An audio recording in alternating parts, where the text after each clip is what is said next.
गांव में fashion show. शहर की फैशन डिजाइनर रितु की शादी गांव के जमींदार शेर सिंह से हो जाती है। लेकिन शहरी कामकाजी रितु का गांव में मन नहीं लगता।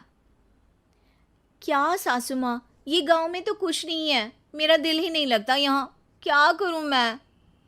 अरे बेटा, जहाँ पति का कारोबार बीवी तो वही अच्छी लगती है ना। अब हम लोग इतने पैसे वाले हैं कि गांव में मेरे बेटे लायक लड़की ही नहीं मिली। अरे माँ, मैं तो ये बोल रही हूँ कि क्या करूँ जिससे मेरा थोड़ा दिल लगे। अरे बेटा, मैं भी शहर की थी। यहाँ आकर मैंने गांव में स्कूल खोल लिया। बच्चों को पढ़ाती थी तो मन लग जाता था। तू भी कुछ देख ले जिससे गांव की बहू बेटियों का भला हो जाए और तेरे जमींदार ससुर जी का नाम भी हो जाए। रितु क्या करती, फैशन डिजाइनिंग वाले कपड़ों को गांव की औरतों पर कैसे ट्राई करती। लेकिन एक दिन, अरे क्या बात है डार्लिंग, बड़ी जल्दी उठ गई। और ये हाथ में फेविकॉल और कागज, कहाँ जा रही हो?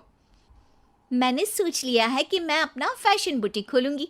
गांव की औरतों को सजा धजा कर फैशन शो करूंगी और यहाँ की औरतों को भी शहर के फैशन से वाकिफ करवाऊंगी। फैशन और यहाँ की औरतें, अरे इन लोगों को तो बस चूल्हा चौका आता है। खाली समय में एक दूसरे के सर से जुएं निकालती हैं या फिर अचार पापड़ बनाती है। इन लोगों के बस की नहीं है फैशन को समझना। लेकिन रितु मानती नहीं। वो पूरे गांव में पोस्टर चिपका देती है कि किसी को भी नए डिजाइन के कपड़े पहनने का शौक है तो जल्दी जमींदार की बहू से मिले। लेकिन रितु की दुकान में 2 दिनों तक तो कोई आता ही नहीं। पर एक दिन, अरे कमला, क्या हुआ, क्या देख रही हो? ये पुतला देख रहा है दीदी। क्या दिख रहा है इसमें ऐसा? अब देखो तो दीदी, ये पुतला मेरे जैसा ही है ना, पतला दुबला लंबा, बस मैं काली और ये गोरा। तू ये बता, इस पुतले के कपड़े तुझे कैसे लग रहे हैं? अरे कपड़े तो बहुत ही सुंदर है दीदी, लेकिन तू ना बस कल इसी समय आ जाना और अपने जैसी 2-3 और को भी ले आना। अगले दिन कमला 2 लड़कियों को लेकर आ जाती है। रितु उन लोगों को अपने हाथ के सिले कपड़े पहनाती है और घर भेज देती है। उन लोगों को गांव की दूसरी औरतें भी देखती हैं।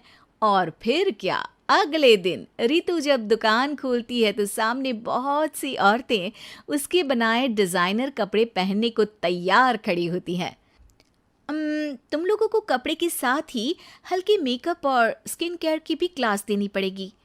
रितु गांव की औरतों को फैशन का ज्ञान देने में लग जाती है। एक दिन रितु का पति कहता है, अरे रितु, तुम्हारी फोटो पेपर में आई है। क्यों भाई, ऐसा क्या कर दिया मैंने, क्या लिखा है? अरे लिखा है गांव में होगा अब फैशन वीक। अरे हाँ, कल ना कोई फ़ोन आया था मीडिया वालों का, तो मैंने भी बोल दिया कि फैशन शो तो अब गांव में होगा। लग रहा है उसी की खबर बना दी है। तभी रितु को एक फ़ोन आता है। हेलो, कौन बोल रहा है? जी मैं काम्या बात कर रही हूँ, लुक में फैशन वीक से। हम लोगों ने आपका काम देखा।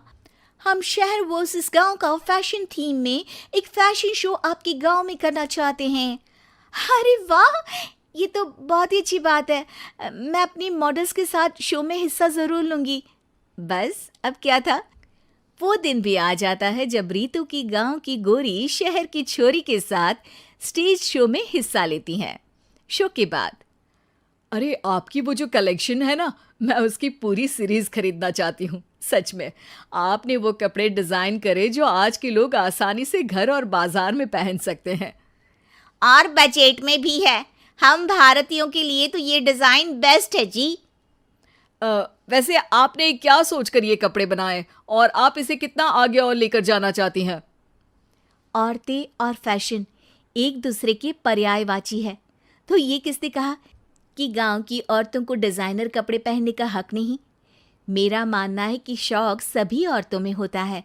ज़रूरत है तो बस उसे जगाने की, उनके हिसाब और बजट के कपड़ों की, जो मैंने बनाए और सबको पसंद भी आए। अब रितु का गांव हर जगह प्रसिद्ध है, ना सिर्फ रितु के लिए बल्कि वहाँ की औरतों की फैशन के लिए भी।